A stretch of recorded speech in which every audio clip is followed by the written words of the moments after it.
The days that followed were a blur. The wedding went ahead as planned, though there was a heaviness in the air that no one could ignore. Malik and Osha were married in a grand ceremony, but the joy that should have filled the palace was absent. Even Queen Sai seemed subdued, as if she could sense that something was amiss.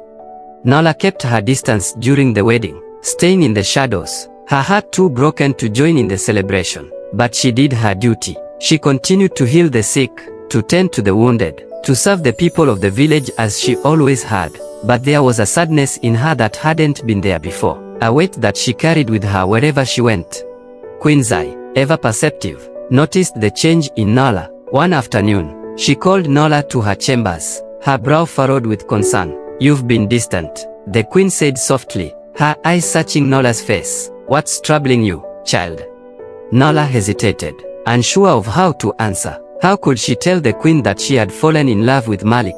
How could she admit that she had almost betrayed the woman who had raised her, who had given her everything? "I'm fine," Nala said quietly, avoiding the queen's gaze. But Queen Zai wasn't convinced. She reached out and took Nala's hand, her grip gentle but firm. "You can talk to me," she said softly. "Whatever it is, you don't have to carry it alone."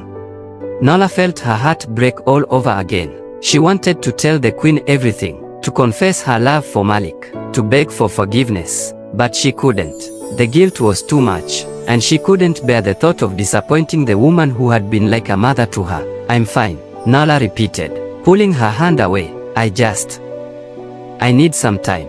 The queen nodded, though her concern was still evident. "Take all the time you need," she said softly, "but remember, you don't have to face this alone."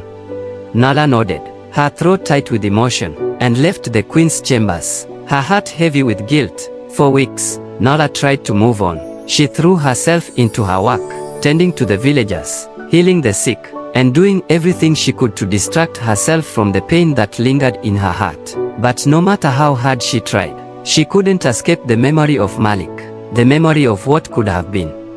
One day, a terrible sickness swept through the village. It started with a few people, but soon, it spread like wildfire. Men, women, and children fell ill, their bodies racked with fever, their strength fading by the hour. The palace was thrown into chaos, and the queen, desperate for a solution, turned to Nala for help. "You're the only one who can save them," the queen said, her voice filled with urgency. "Please, Nala, you have to find a cure."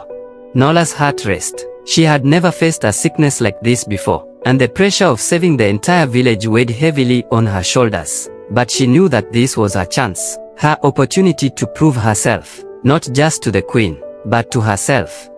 For days, Nala worked tirelessly, gathering herbs, consulting with Jalia, and trying every remedy she knew, but nothing worked. The sickness continued to spread, and the villagers grew weaker by the day. Nala felt the weight of failure pressing down on her, her confidence waning with each passing hour.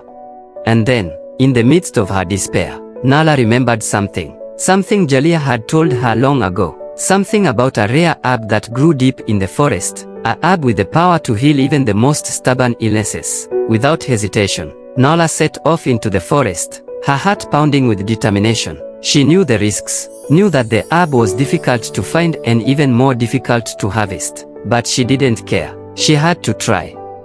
For hours, Nala searched the forest, her hands trembling with exhaustion, her body weak from days without rest. But just when she was about to give up, she spotted it, a small, delicate plant with bright purple flowers, hidden among the roots of a towering tree.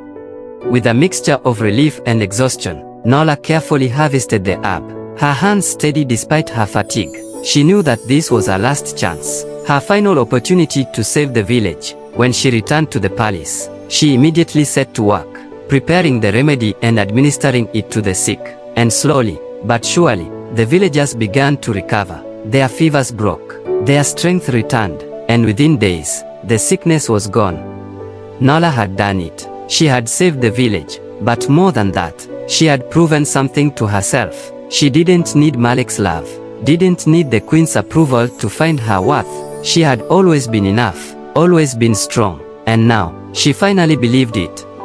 Queen Zai, overjoyed by Nala's success, embraced her with tears in her eyes. "You've saved us all," the queen whispered, her voice thick with emotion. "I don't know how to thank you," but Nala simply smiled, her heart light for the first time in months. "You don't have to thank me," she said softly. "I did it for the village. I did it for you." And in that moment, Nala knew that she had found her place, not as a princess, not as a lover, but as a healer, a protector of her people. She didn't need a title or a crown to define her worth. Her strength came from within, from her love for the village and her desire to help those in need. The village recovered, and peace returned to the kingdom. Queen Zai, who had always believed in Nola's potential, stood beside her, proud of the woman she had become. Princess Osha, too, forgave Nola for the pain of the past, understanding that love, duty, and loyalty sometimes conflict in ways that are beyond our control.